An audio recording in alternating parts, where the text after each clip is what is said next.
Let me start with recalling a memory. This happened more than 40 years ago in Paris. The first EPLF delegation came to France, and they asked to discuss with me. Okay, I met them, and I was very surprised by one thing. They insisted a lot about the fact that Eritrea will be what they called the Yunnan of the Horn of Africa. And when they were asked to explain, in fact, they told that the EPLF, the Eritrean elite, has the legitimacy and the capability to lead the forthcoming revolution in the whole Horn. That was their position.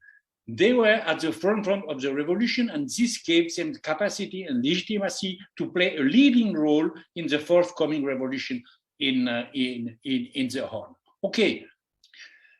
Now, 40 years later, the situation is, of course, totally different, but it's absolutely clear that Isaiah's obsession remains the same. He wants, and he will be, and he is obsessed by becoming the godfather of the whole Horn. And he will never compromise on this obsession. Now, what could the international community do in this regard? In my view, very, very few. Mainly because Eritrea has proved that its regime can impose to its population to accommodate or support the sanctions, whatever the sacrifices imposed to the Eritreans. So I don't believe that very, very strong sanction from the international community would change the position of Isaias. But Isaias survived to the 98-2000 war.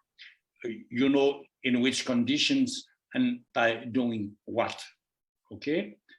Now I am not sure that he is in the same position as at that time. He plays, he's double or nothing, okay?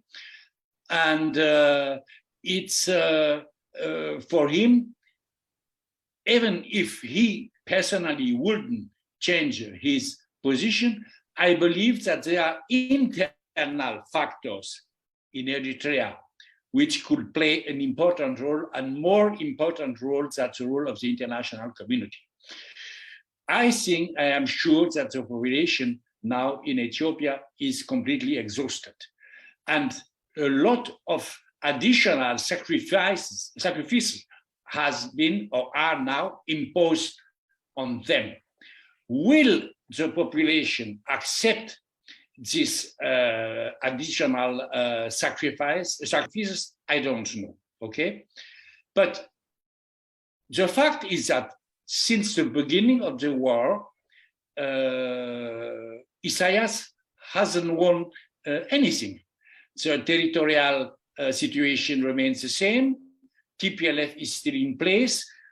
I think that the war will continue. So Isaias has nothing to offer to his population in regard to the sacrifices they were obliged to accept or were imposed on them.